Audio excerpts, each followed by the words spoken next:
Today we're going to talk about the Premium Bandai, Mereum, and Komugi figure. And to start off, I'm just going to go over what Premium Bandai is. Premium Bandai is a website where Bandai does limited edition figures or collectibles. Often with the US website, they tend to only do Gundams for the most part and not as many franchises, right? So they have different Premium Bandai stores in, like, let's say Japan, Taiwan, China, like different locations where they'll do limited runs of these things, and I believe the Hunter x Hunter items actually never reach the US. And then when you kind of look at it, this is the Taiwan Premium Bandai website. There's a lot of items that you would never ever see coming to the US, like the Kurapika figure or the Greed Island set, which I have as well too, or like just really weird things like the Gone earring or like the Hunter license pendant. Before I start talking about the figure and Hunter x Hunter in general, I would probably say if you never gave the Chimera Arc a chance, or if you just never gave Hunter x Hunter a chance, give it a watch first and maybe double back to this video later on after you finish the Chimera Arc, and then maybe it'll make a lot more sense why two characters playing chess would have any sort of significance or is important at all. I'm gonna admit that when I was a lot younger and I watched the Chimera Arc and Hunter x Hunter the first time, I kind of gave up on the Chimera Arc midway and I found it kind of boring, and I didn't really get why I should even care about some mushroom head looking guy. And I recently rewatched it with my wife last year, and I have to say that I did not expect it to hit me the way that it did. So overall, if you've never watched Hunter x Hunter before, or you just never got to this part of the series, I would say give it a chance, because I really think out of all the animes I've watched, I've never really watched any animes where they had you kind of feel for characters that aren't human and that are the antagonists and the villains in general, where by the end of it I was like, you know what, like I actually really cared about these characters, and it just kind of broke me. It's pretty hard to find any information on these figures since it's so old and kind of obscure. So again, it's a Premium Bandai product, so they probably only did like one print run, and I believe it was only in Japan. I don't think it was on sale in the US store. So it retailed for around 4,900 yen, so that's like around like 40 something dollars to $50.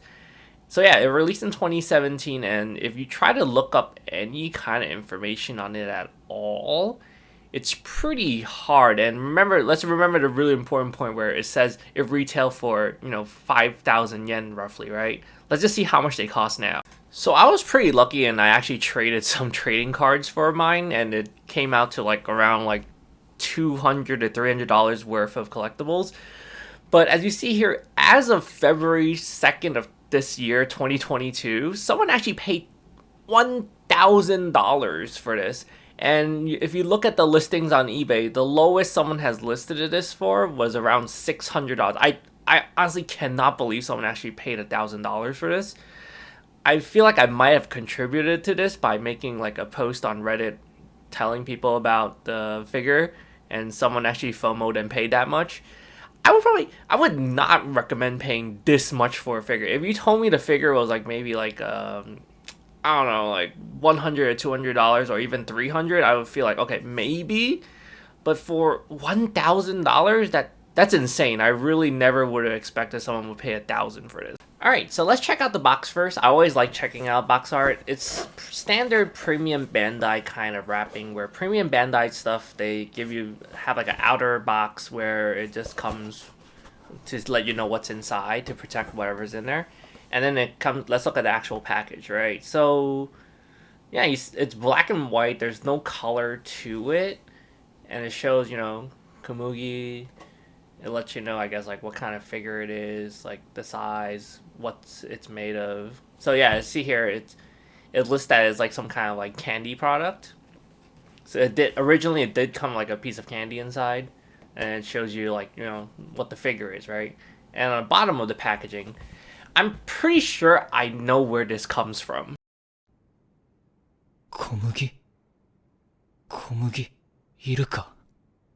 聞いてますとも。わかりました。こうですね。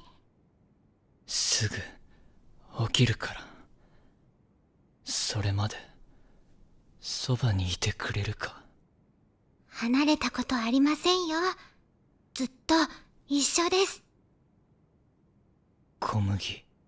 はいはい。何ですか？ありがとう。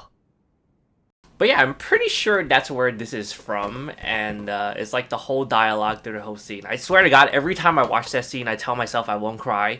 Even when I watched it on the couch with my wife, I was just trying not to cry, and it's just close to impossible. So as for the actual figure itself, I think it's really neat that they actually included the chest pieces from the ending scene, although they kind of reversed the colors from the actual anime, so I'm not sure if it was different in the manga. But it's a neat little touch that they kind of included in it. But the figure itself is actually very, very, very tiny. I have a tape measure here, and as you see, it measures roughly around 6 inches, and then they're like roughly 3 inches ish tall. So it's not really that long or wide at all. It's like, and then it's like around 2 inches on the side, and the figure itself, it's actually pretty detailed for what it is, right? I mean, it retailed at, again, you have to remember that it was like for like 5,000 yen, so like $30-$40 as like a limited time item. One thing that I didn't really like was the snot on her nose. They actually darkened the color. Since this was like a trade for a figure, the one flaw, I guess, like the reason why I was able to get it for such a steal was because the person that bought it actually panel lined it. So what panel lining is they have like the lining on like his head and his arm, and they actually like added color to it. But personally, I didn't really mind it too much because for my Gundam figures, I panel lined them anyways. And it was just a really nice piece of collection Hunter x Hunter figure that I really wanted, because in general, I feel like Hunter x Hunter figures are very rare. You see a lot of them, like the Funko Pops of like Gon, Killua, like the usual figures like Hisoka, but it's there's almost no figures of Meruem and Komugi. Like, I guess it's since it's kind of like a little bit more obscure of a character, but to me, I feel like it's such an iconic scene. Oh, just as a note as well too, they came on a platform base, and actually these actually had to get stuck on. The chessboard had to get stuck on, and he actually has like a detachable tail, and it's supposed to get attached to his body. I've actually seen other people say that they had a hard time getting the peg in, but when it comes to figures like this, you can always just super glue it or just kind of modify it. It's really not too bad. But overall, I would say, like, is it worth $1,000?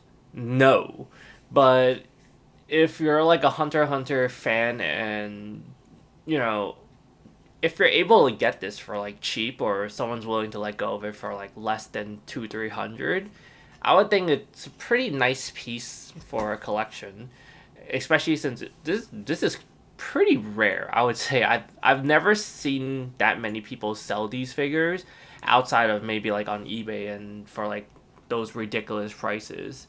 I hope like at some point Premium Bandai brings some of these products to the US and don't limit it to just the Asia area. But we'll see. But that's pretty much it. I just wanted to share my thoughts on the figure, and just kind of like a little bit of a backstory behind it. Oh, there you go. His tail went off.